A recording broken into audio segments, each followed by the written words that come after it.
In less than 24 hours, something is going to happen in the sky above you that has not happened in nearly 1,800 years. Not a metaphor, not a feeling, a literal, measurable, astronomical event. 4 planets, Mercury, Mars, Saturn, and Neptune, are converging in a single compact arc in the sign of Aries, clustering within 4 degrees of each other, visible with the naked eye before sunrise on April 18, 2026, at approximately 5:42 in the morning Eastern Time. Most people will sleep through it. They will wake up, check their phones, pour their coffee, and step into the week completely unaware that the sky above them just rearranged itself into a configuration that last appeared when the Roman Empire was still standing. But you are not most people. You felt something shift this week. You could not explain it. A restlessness in the chest. A dream that left you unsettled.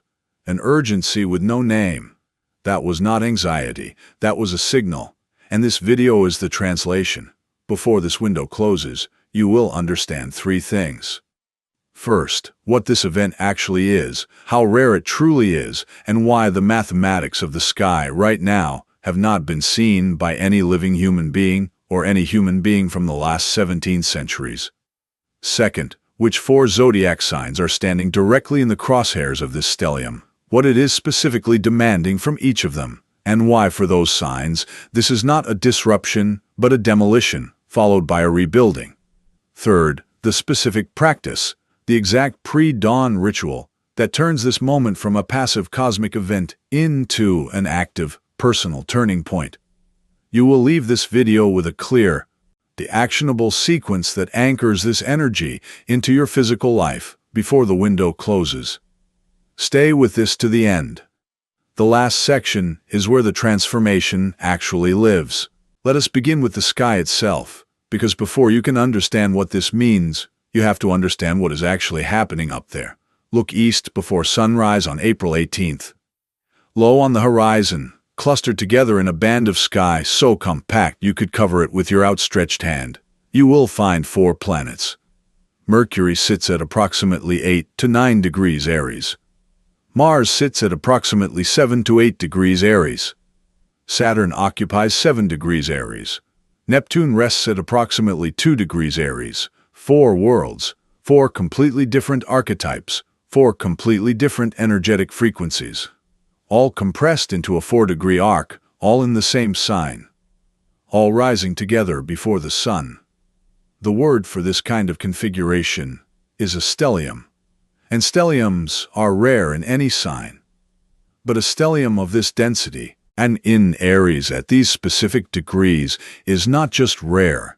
It is historically unprecedented in your lifetime, your parents' lifetime, your grandparents' lifetime, and every human lifetime stretching back to approximately 232 CE. That is 1,794 years. Let that land. The last time the sky looked like this, the concept of the modern nation did not exist. There were no printed books. There were no universities.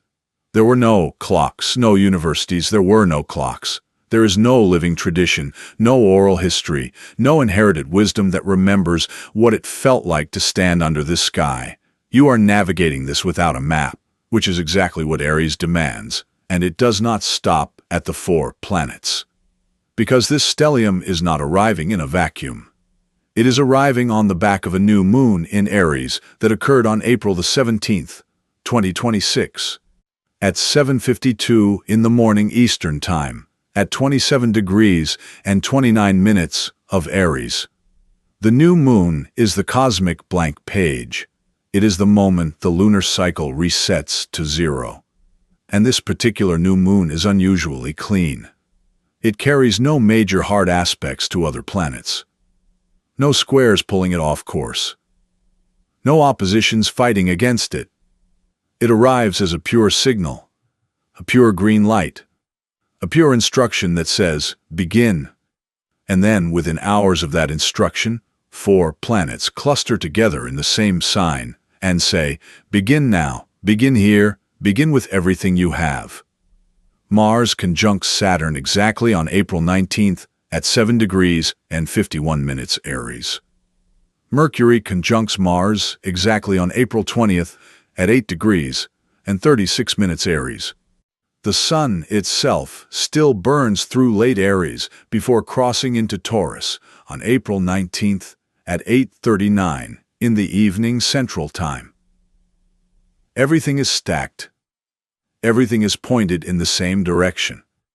And that direction is forward. But to understand the full weight of what is happening, you have to go deeper than this week. You have to go back to February 20th, 2026, when Saturn and Neptune made exact conjunction at 0 degrees ARIES. 0 degrees. The absolute beginning. The first degree of the first sign of the entire zodiac. There is no degree in the astrological wheel that carries more symbolic weight as a starting point than 0 ARIES. It is the alpha. It is the ignition point of the entire celestial cycle. And Saturn and Neptune have not met at 0 degrees ARIES since approximately 4,361 BC. That is not 1,700 years. That is 6,400 years. That predates the written word. That predates the wheel. That predates every civilization whose name you recognize. And the conjunction that fired at 0 ARIES in February was a seed being planted in soil that has not been touched in 64 centuries. And what you are experiencing right now, in this stellium, in this 4-planet cluster before sunrise, is the first true activation of that seed. Mercury, Mars, and Saturn are all meeting within degrees of where Saturn and Neptune began their new cycle. This is not a random planetary traffic jam. This is a deliberate cosmic follow-through. The universe planted something in February. In April, it is being watered with fire.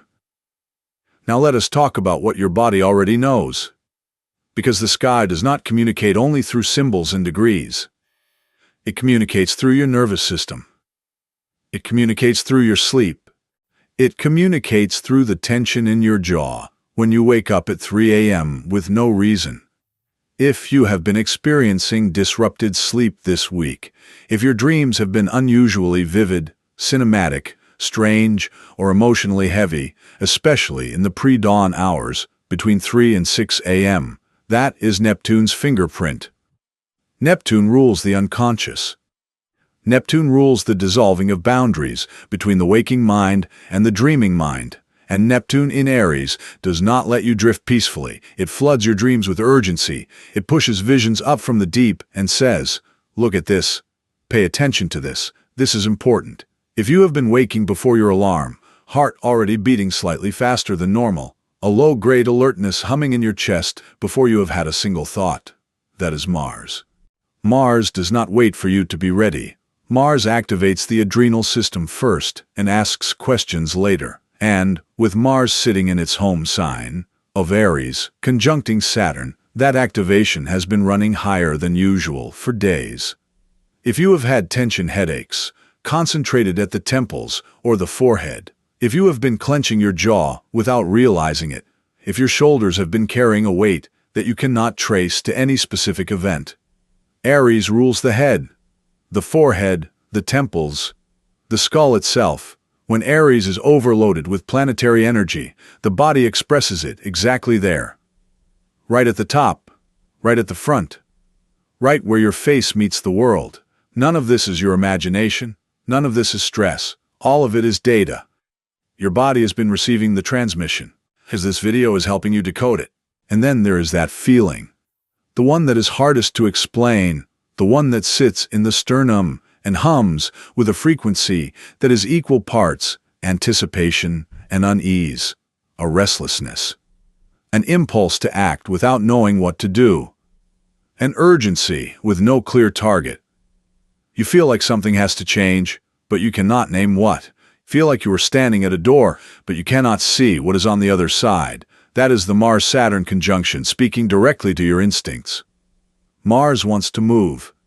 Saturn demands structure. When they meet in exact conjunction at 7 degrees and 51 minutes Aries, the result is pressure.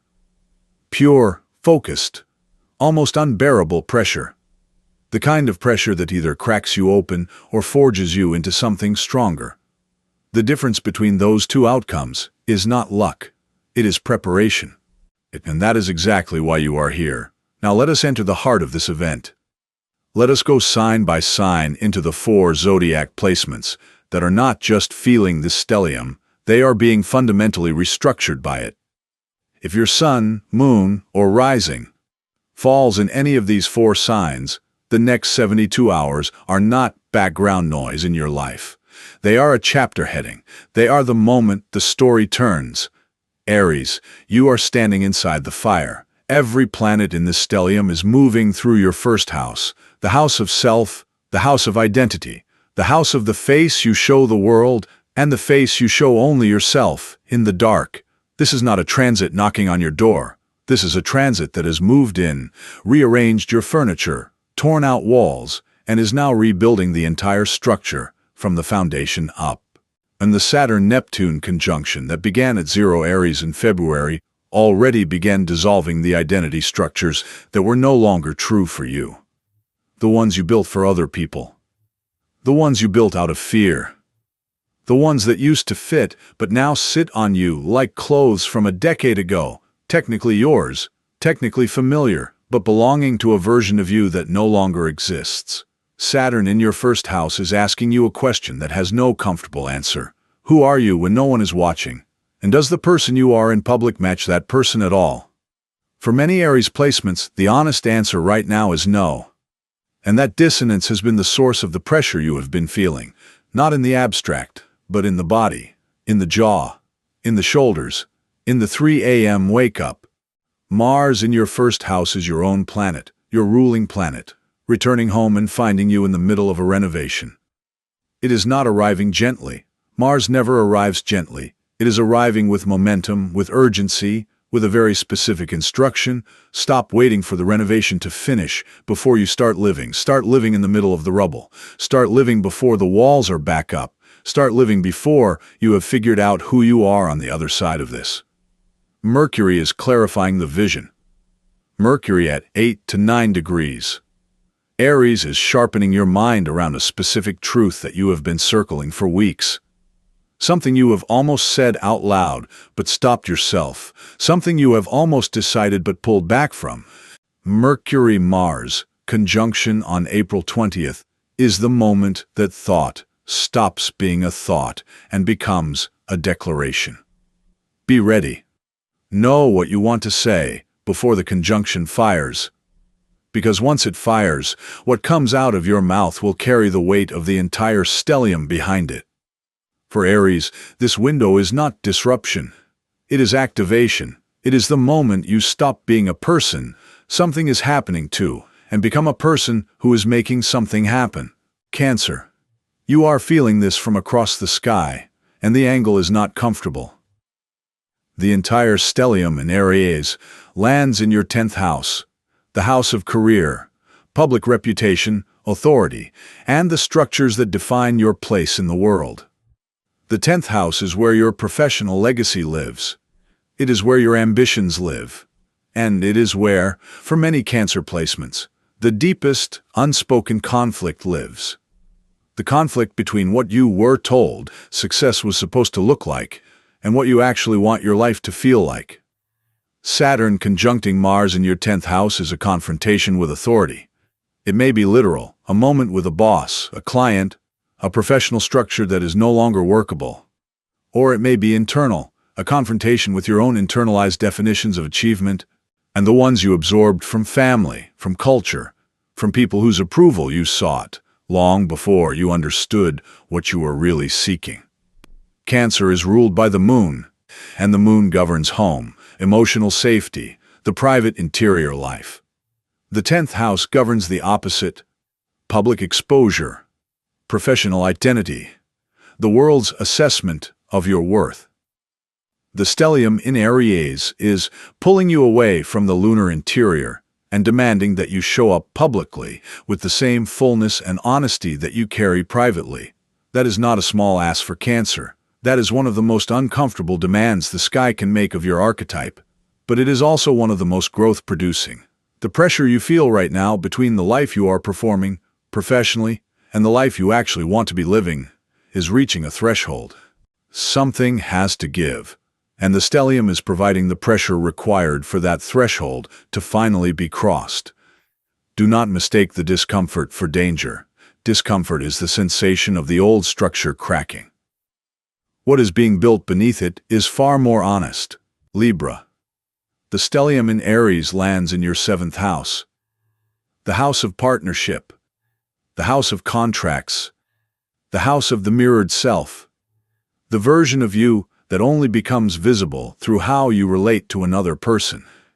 And for Libra, this house is not just astrologically significant. It is existentially central.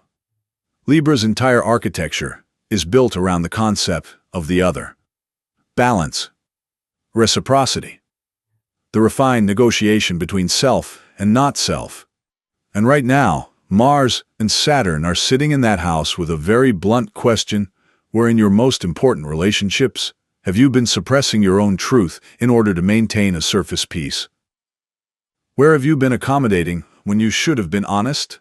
Where have you been agreeable when you were actually in profound disagreement? Libra rules the scales, but scales are not always balanced. Sometimes one side has been quietly depressed for so long that the imbalance has become invisible, normalized, accepted as the way things simply are. The Mars-Saturn conjunction does not accept normalization. It arrives like an audit. It looks at the books, it finds the discrepancies, and then it presents them to you, whether you ask to see them or not. For some Libra placements, this window will surface a conversation that has been avoided for months or even years, a boundary that needs to be spoken, a truth that needs to be placed on the table. The Mercury-Mars conjunction on April 20th is particularly activating for Libra because Mercury rules communication and Mars rules conflict. And in your 7th house, they are demanding that you find the courage to be direct in the place where directness has always felt most dangerous. You do not have to be cruel to be honest, but you do have to be honest. This week is giving you both the pressure and the permission to do exactly that. Capricorn. The stellium in Aries activates your 4th house. The foundation, the home, the family of origin, the ancestral lines, the private interior of your life that most people never see, including sometimes yourself. Capricorn is built for public achievement. The 10th house of career, ambition, and legacy is your natural domain. The 4th house is the opposite, the hidden base beneath the tower, the roots beneath the visible structure. And for Capricorn, that foundation has been under extraordinary pressure since Saturn began moving through Aries. The question the stellium is asking you is one of the oldest and most layered questions available to a human being. What did you inherit that was never actually yours to carry? Not just beliefs, not just patterns, but physical structures, living arrangements, family obligations, ancestral wounds passed down through the bloodline so quietly and so consistently that they began to feel like your own. Mars conjuncting Saturn in your 4th house is not gentle. It is a seismic event in the most private room of your psyche. Something about home, family, or your deepest sense of belonging is being shaken to its roots. This may manifest as a literal decision about where you live, whether a move, a renovation, or a departure from a living situation that has been quietly suffocating. It may manifest as a confrontation with a family dynamic that has run its course. It may manifest entirely internally, as a moment of clarity about the foundation you actually want your life built on, as opposed to the foundation you accepted by default. For Capricorn, the instinct during seismic events is to hold everything still, to manage, to contain, to wait it out. But this stellium is specifically asking you not to do that. It is asking you to feel the shaking, to let what is not structurally sound come down, and to trust that what you build in its place will hold more weight, not less. Now let us talk about what not to do during this window, because this much concentrated fire in one sign is not a neutral energy. It has edges, it has volatility, and navigating it unconsciously is how disruption turns into damage. The Mercury-Mars conjunction on April 20th is the most combustible point in this entire cluster. Mercury rules communication. Mars rules aggression. They are meeting in Aries, the sign with the shortest fuse in the zodiac. This means that between April 18th and April 20th, the impulse to speak before thinking, to send the message before pausing, to make the declaration before you have fully considered it, will be running at an unusual intensity. Do not make irreversible decisions during this window. Do not sign contracts. Do not send the heated email. Do not post the reactive social media update. And the thought that feels like urgent clarity under a Mars-Mercury conjunction often looks, 48 hours later, like impulsive combustion. The difference between a breakthrough and a blunder under this sky is the pause. The single breath before the action. Give every impulse a 24-hour hold before you act on it. The ones that are genuinely important will still be there tomorrow. The ones that dissolve overnight were never yours. Do not start physical confrontations. Do not initiate arguments you are not prepared to finish with compassion. Do not push your body past its threshold. The Mars-Saturn conjunction raises the injury risk for physical overexertion, because Mars wants to push and Saturn creates restriction, and in a body that is already running at a higher adrenaline baseline. So the combination produces the conditions for pulled muscles, strained tendons, and the kind of overreach that takes weeks to recover from. Move your body, yes, but move it with intelligence, not ego. Do not numb what you are feeling. Neptune in Aries is already blurring the boundary between intuition and anxiety, between vision and confusion. Alcohol, sedatives, or any substance that deepens that blur during this window will not quiet the signal. It will scramble it, and the scrambled version of Neptune in Aries is disorientation, groundlessness, and the particular despair of not being able to trust your own perceptions. You need clarity right now. Protect it, and do not feed yourself a diet of fear-based news content in the pre-dawn hours. The hours between 3 and 6 a.m. are Neptune's hours, and they are the hours when the veil between your unconscious and your waking mind is at its thinnest. What you feed your nervous system in those hours becomes part of your emotional weather for the entire day. Choose what enters your field during that window with the same care you would apply to what you put in your body before a long race. Now comes the part that matters most. Not what this event means in the abstract. What you do with it in the specific. Because the single most important principle of Aries energy is that intention without action is just poetry. It is beautiful. It is harmless. And it changes nothing. The ritual I'm about to give you is not complex. It does not require supplies you do not have. It does not require any prior experience with ritual or practice. It requires only two things: your willingness to be awake before the sun and your courage to be honest with yourself for 15 minutes. On the morning of April 18th or April 19th, set your alarm for 5:15 a.m. Eastern Time. Earlier if you are on the West Coast. The goal is to be outside, standing, facing east, before the sky fully brightens. In the eastern pre-dawn sky, low on the horizon, you will see the 4 planets clustered together. You do not need a telescope. You do not need an app. You just need to look. Stand in front of this convergence. Let the fact of it enter you. 4 worlds, gathered in the same corner of the sky, pointing in the same direction. Before you went outside, you wrote something down. The night before, or during the new moon window, on April 17th, you took a pen and a piece of paper, and you wrote a single sentence. Not a paragraph, not a list, one sentence. It begins with, "I am beginning," and ends with the truest, most specific, most personal thing you have been circling without quite committing to. Not a vague aspiration, a specific beginning. I am beginning the business. I am beginning the honest conversation. I am beginning the creative project. I am beginning the morning practice. I am beginning rest, the version of my life that does not require anyone else's permission to exist. Write it and mean it and fold it and carry it outside. Standing in front of those 4 planets, you light a candle, red if you have one, white if you do not. This is not about the candle. It is about the act of creating a flame in the pre-dawn dark. Mars rules fire. Mars rules initiation. The act of striking a match and producing light before the sun rises is a physical enactment of exactly what this stellium is asking you to do. Create your own ignition point. Do not wait for the warmth to arrive.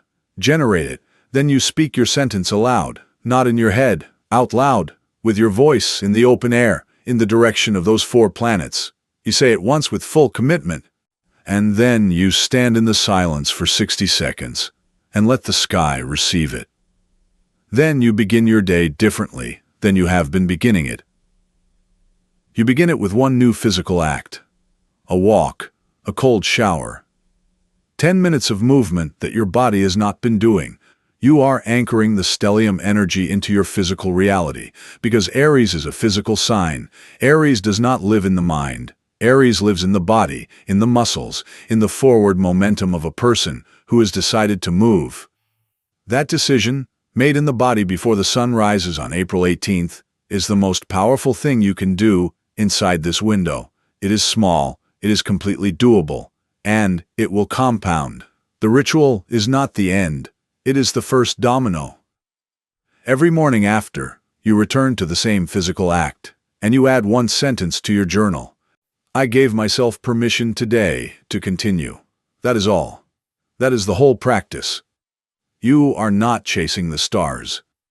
You are meeting them. You came to this video because something in you recognized that this week was not ordinary.